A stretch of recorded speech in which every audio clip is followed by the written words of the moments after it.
So how do you keep your sex life on fire in a relationship, especially if you've been together over some period of time, right? When you're in your 20s and you're just dating, it's like, how do you keep your sex life alive? You just need like 3 things: you, him, and nakedness, and you're good to go.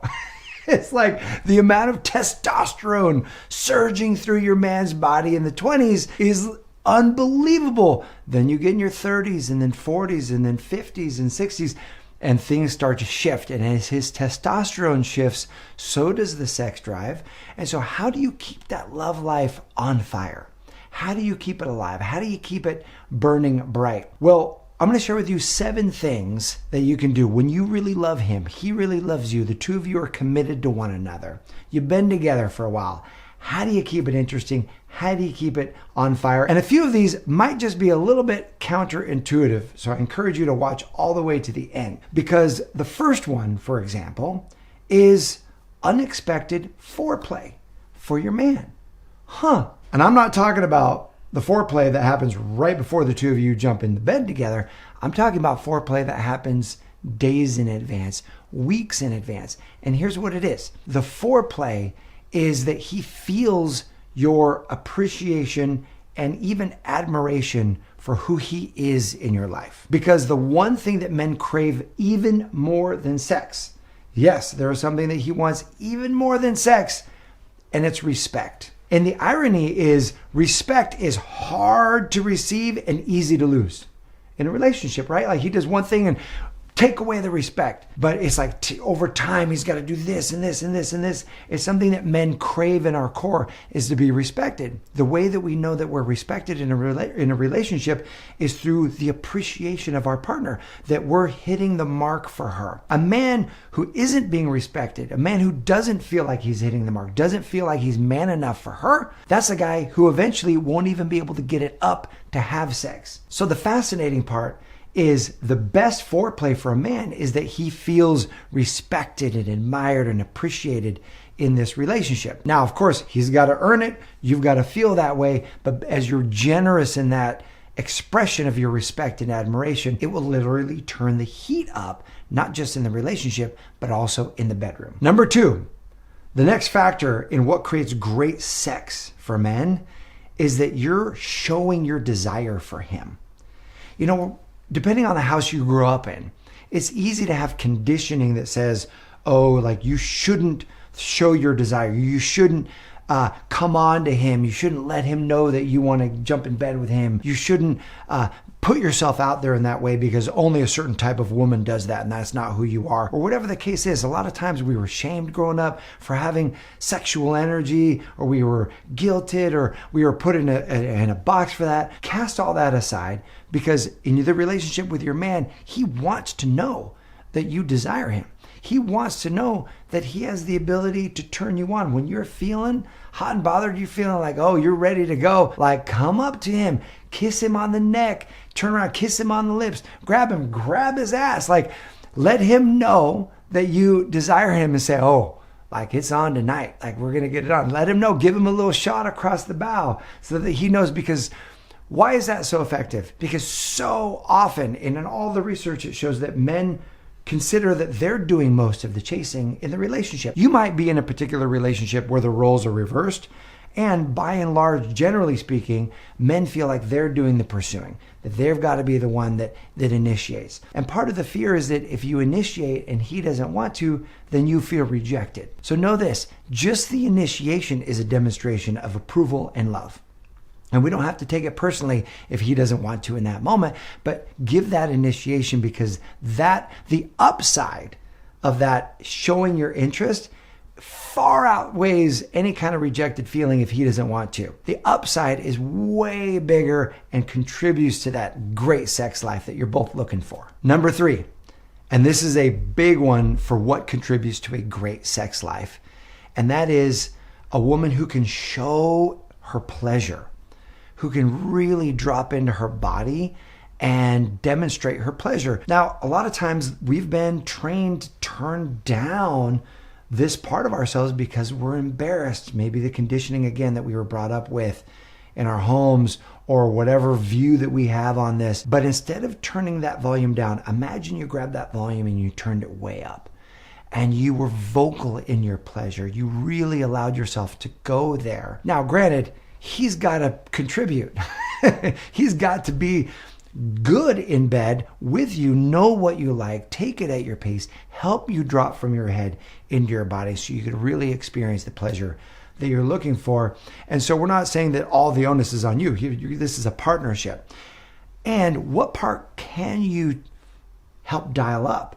If you're feeling that pleasure, do you feel like you're kind of holding back? Or do you feel like you're unleashed? The more demonstrative you are in the pleasure that you're feeling, that's a signal to your man. He's doing a good job. That is a big part of the payoff for a man to know that, oh, he's bringing a pleasurable experience to you as well. The guy who's in the relationship, we've all been in those moments, if you've ever had a committed relationship, where the two of you value connection over both of you being in the mood. So it might be like one of you is ready to go, the other one's not. And so as you're making love or you're having sex at that moment, you're like, well, we know that we're just doing this more for the connection. And one of you is having a great time and the other one's just like, okay, I'm doing this for you. And those are okay, but it doesn't create a great sex life. A great is where both of you are really experiencing the pleasure and he knows that you're in it just like he is. Number 4, and this is sort of a pattern interrupt that creates a great sex life. And that is you take charge in the bedroom. Now, the reason this works is if it's a pattern interrupt. If you're always the one taking charge, then maybe this is not going to be that big of a deal. Because oftentimes it's the man who takes charge or who initiates or who comes up with a new idea or who says, hey, let's try this. If you take charge, and it's both from initiating to, but also what it is that you want to experience, that might be a new experience for him. And that anything new creates excitement and is different, is like, okay, all right, I like this. The next factor in what creates great sex for men, how about this? Anything new. Like anything new. Variety is so important in a sex life. So we're talking about like, how about a new location?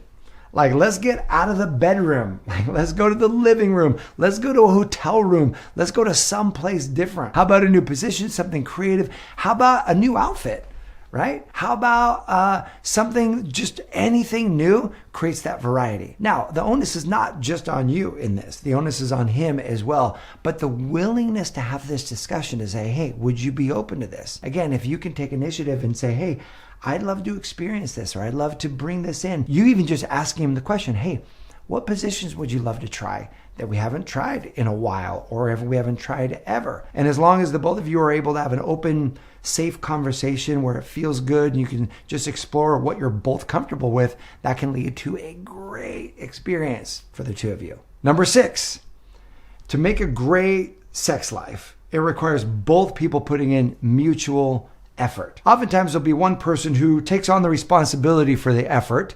Usually it's the person initiating and the other person's like, all right, I might not be as revved up as you are, but help me get there. And so that person will be putting in the effort. If you notice that it's the same person over and over and over again, then share the effort required, right? It's that classic moment where you're telling your man, you're like, all right, just keep doing what you're doing. Just don't do anything else. Just keep doing what you're doing. And like 20 minutes later, and he's like sweaty and like, he's like, okay, I'm almost there, right? Then sharing the effort where you're changing positions, changing things, doing things, sharing that effort really allows one person who's been giving for a while to be the person who's saying, okay, I'm going to receive for a while. And that beautiful dance of mutual effort really brings this loving experience in to the sex life. Number 7, this factor does a great job of creating holistically a great sex life, and that is open communication for what you want.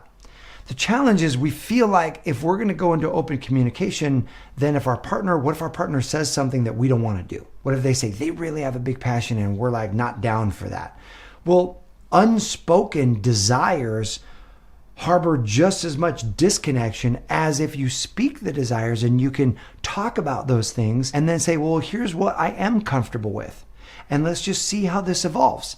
Again, you don't have to say no to everything permanently. You can be like, well, you know what? I'm not there yet, but here's what I am willing to do, or here's what I am open for, or here's what I would love to try. And then let's see how things go, see how things evolve. That state of openness where you can have a conversation where you both are respected, you both feel honored.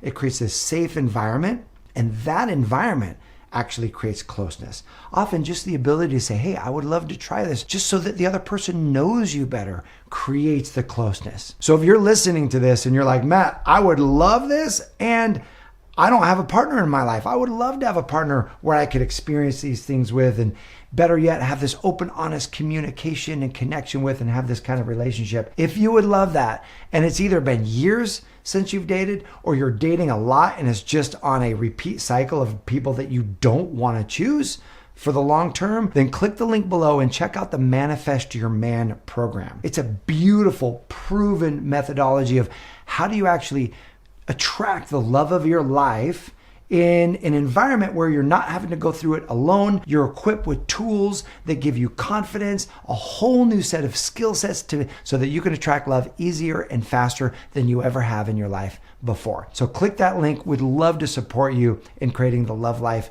that you desire, because the bottom line is you deserve it. So I appreciate you. Here's to your amazing love life. Thanks for watching. I'll see you soon.